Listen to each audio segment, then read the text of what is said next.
Welcome back, movie lovers. I am Josh. And I'm Chris. And with our powers combined, we are Garner Brothers Movie Lovers. We're back.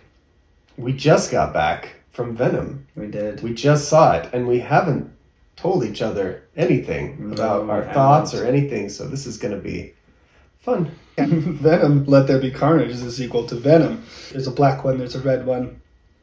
They fight sometimes. They fight one time. Yeah, I guess that's right. Sometimes the black one eats people, and sometimes the red one eats people, and there's a weird romantic relationship in this movie. And quite the post-credit scene. Indeed. Anyway, this might be a little bit low energy. Sorry, guys. It's late. It's late on opening night. So the film is directed by Andy Serkis, which is pretty cool. And it stars, again, Tom Hardy, of course. Also Woody Harrelson as Cletus Cassidy, a.k.a. Carnage. And it also stars Michelle Williams again and Naomi Harris. And the music is by Marco Beltrami. Oh, there you go. And it's loud. And not very good. It was all right. There was a cool out-of-tune piano theme at the beginning for Cletus Cassidy. Kind of a creepy little theme. I liked the whole spookiness at the beginning of the movie. That kind of...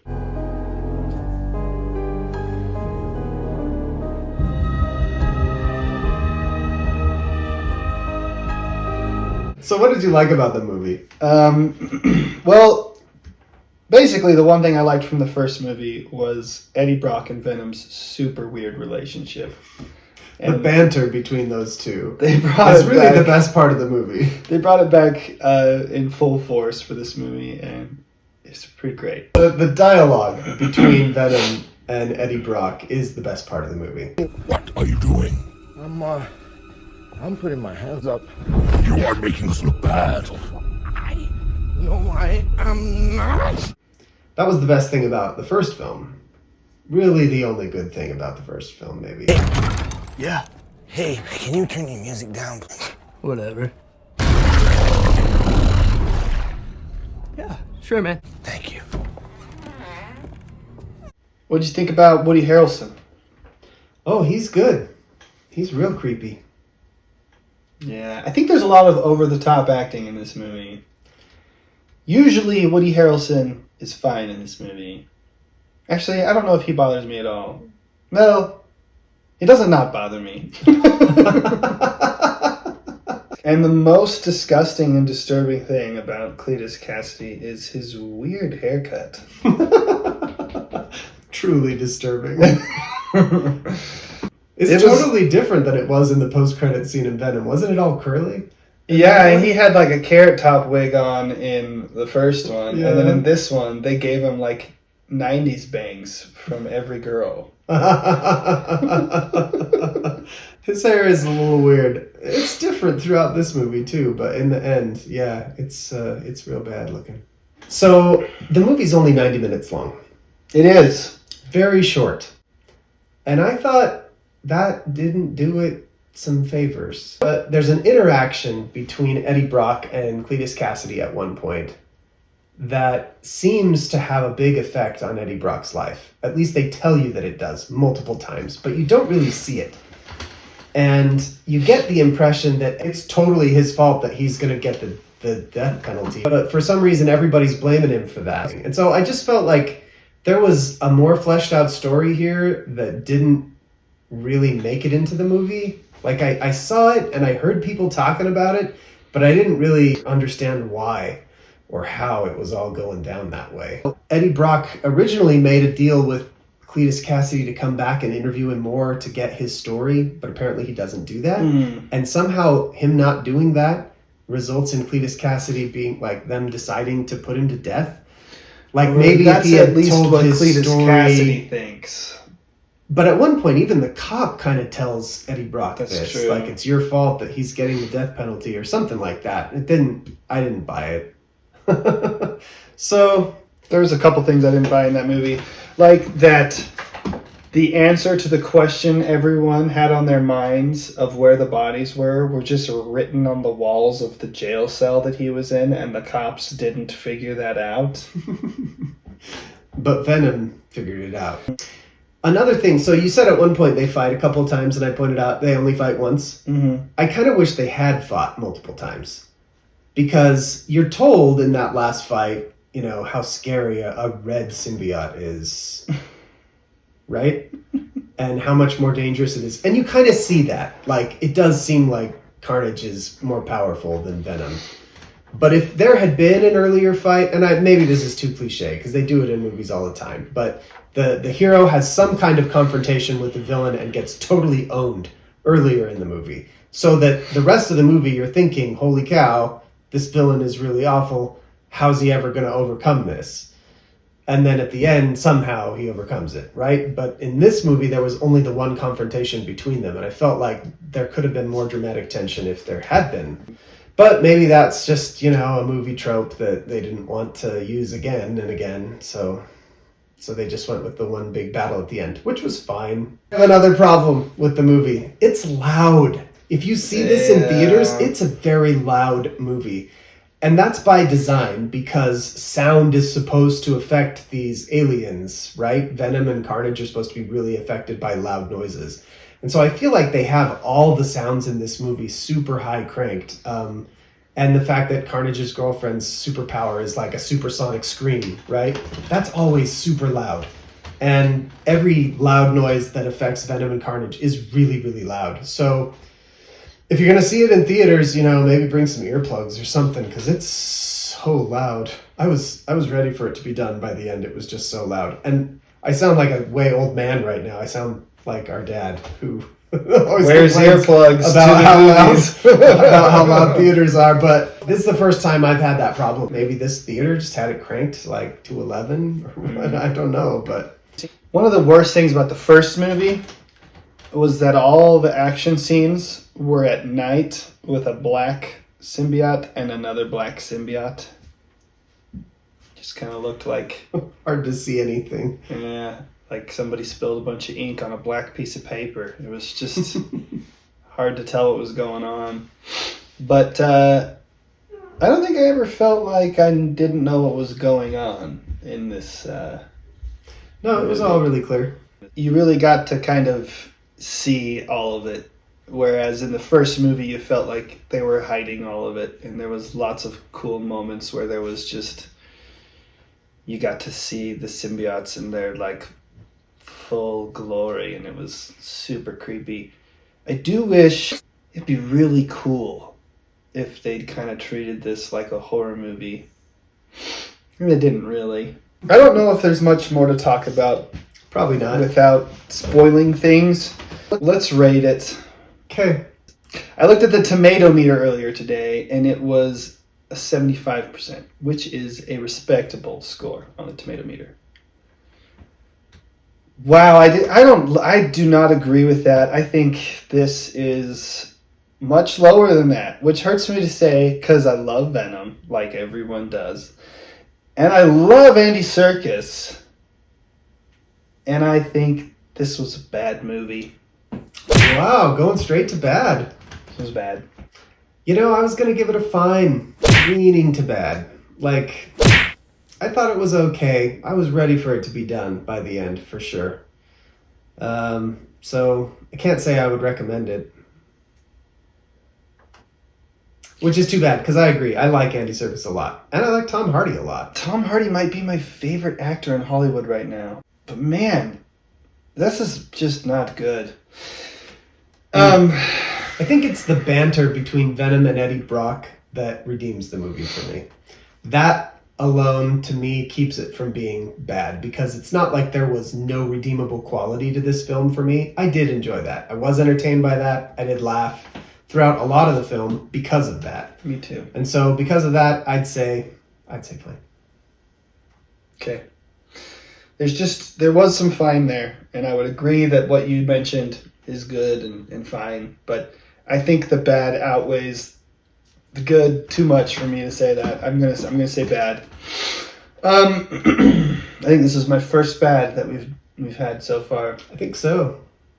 Except for when we rated Star Wars. Well, yeah, when we went through the whole... But that was before we started doing good, fine, bad. That's true. But anyway, we're going to talk spoilers now. If you care about spoilers, and I will say, there is a massive spoiler at the end of this movie. And maybe we'll include an extra spoiler warning before we talk about that one. Because it has some huge implications. But as far as other spoilers go, there's nothing that will surprise you about this movie besides the post-credit scene. So, I talked a little bit about overacting.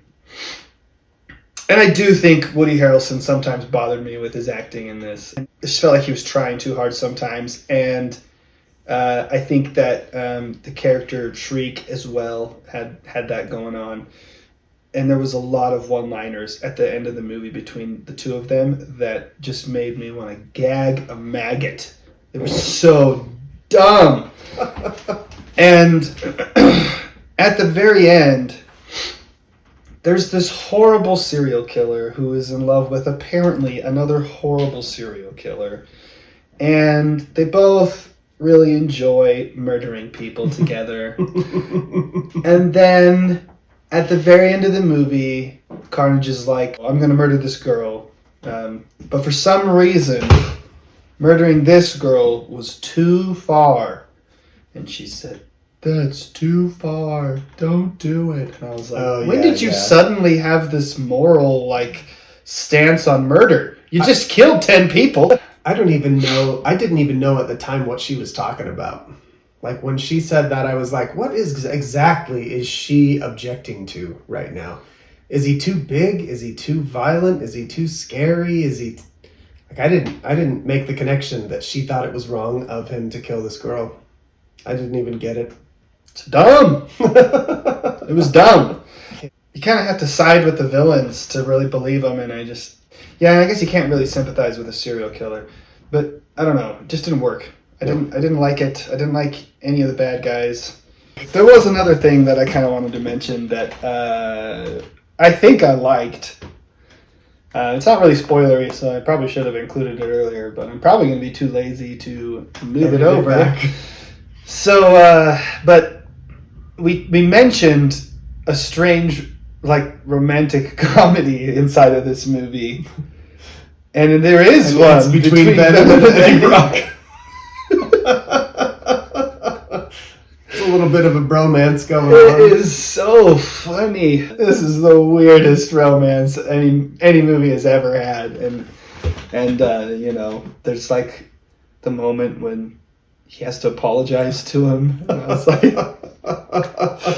it's funny because he's actually saying it to this woman that his ex. He probably should have said it to. Yeah. I kind of feel like he was saying it to both of them at the same time, and she was kind of taking it like it was to her as well. I think that was kind of a layered scene. I don't know if I did think that. I thought that she seemed kind of annoyed that he was so sincere about the way he felt about Venom and apologizing genuinely about this stuff to this weird alien slime instead of trying to do that for their own relationship. But maybe she did feel that way. But it was an interesting way to set that scene up. You got to give it that, because it was. He is talking to two people to whom those words did apply.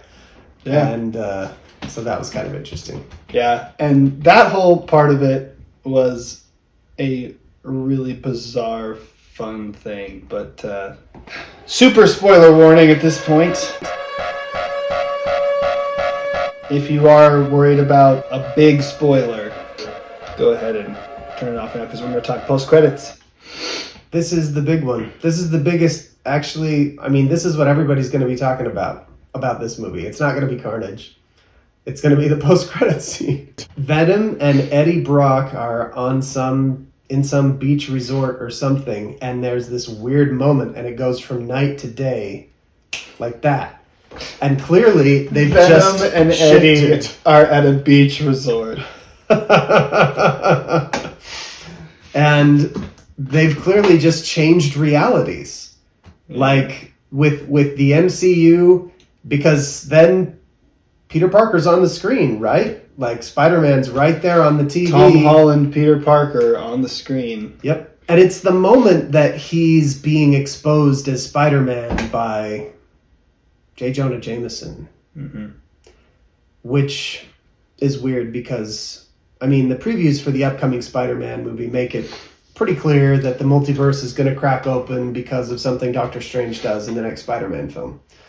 So whatever that is seems to be having some sort of an effect on this movie, and now Venom's being pulled into that world by changing realities.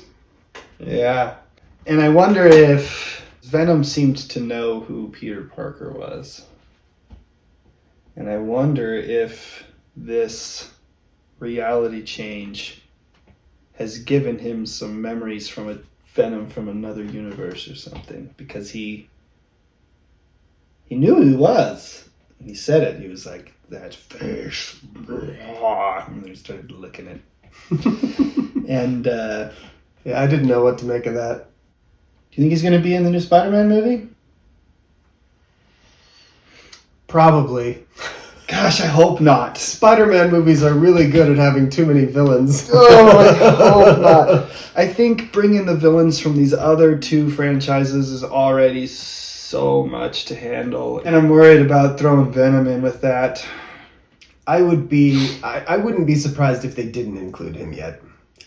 I think Sony has plans to merge their Spider-Man movies with their Venom movies, and they're going to use things happening in the MCU to explain how that works. Don't Sony and Disney have a contract for 3 Spider-Man films? And I think Sony wants to keep making them after that, but not necessarily put them in the MCU. So Spider-Man will keep having adventures, and then they can include Venom in those. So I don't know exactly what Sony's plans are, but they're clearly using the whole multiverse idea to accomplish the joining of the Venom and the Spider-Man films franchises. And that's all I have to say about that. Do you think this Venom movie is significantly better than the first Venom movie?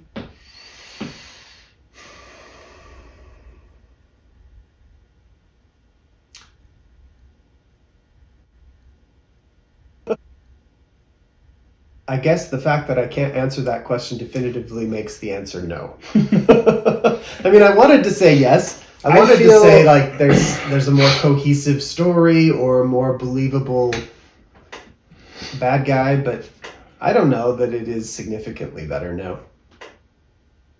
I don't think it is. But there is a large plurality of critics who apparently disagree with us. We'll see how the rating keeps going, because the last time I looked, it only had 40 people had rated it. Like 45 critics had rated it. Oh. And that's where the 75 was.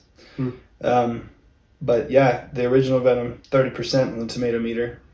Current one at 75. But man, I went into the first Venom knowing it was going to be bad and wanting to like it, but knowing it was not going to be good. And then coming out of it thinking, well, there were these redeemable qualities. And then I went into this one, I think, somehow expecting it to be better because Andy Serkis was involved. And I was extremely disappointed. Anyway. It's down to 60. Well, it's gone down. It's going down. With 99 reviews in. Man, if it drops one more percentage, it's officially rotten. And whether you're rotten or fresh on Rotten Tomatoes is the, definitive actual definition of a good or bad film. Well, actually what happened is I said it was bad, and you said it was fair. So our score is a little bit rotten, and that is bringing down the tomato meter score. That's right. There's a causal effect between our videos that are made for our 19 subscribers and Rotten Tomatoes, the biggest movie review website in the world. Yeah. So, you're welcome, world. Yeah. For our amazing opinion about this somewhat less than amazing movie. Yeah. Yep.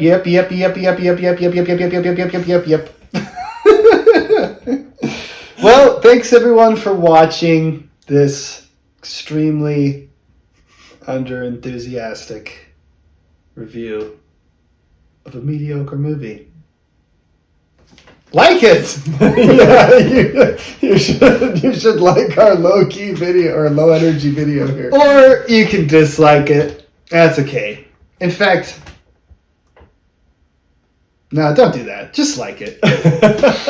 And if you feel differently about the movie than what we've said, please say so in the comments. Let's keep talking because, we're happy to explain to you why you're wrong. Yeah, but also, if you could convince me that I'm wrong, I would like that because I wanted to like this movie. Thanks for watching. Like, subscribe, bell, Movie Music UK, Letterboxd. And in case we don't see you, good afternoon, good evening, and good night.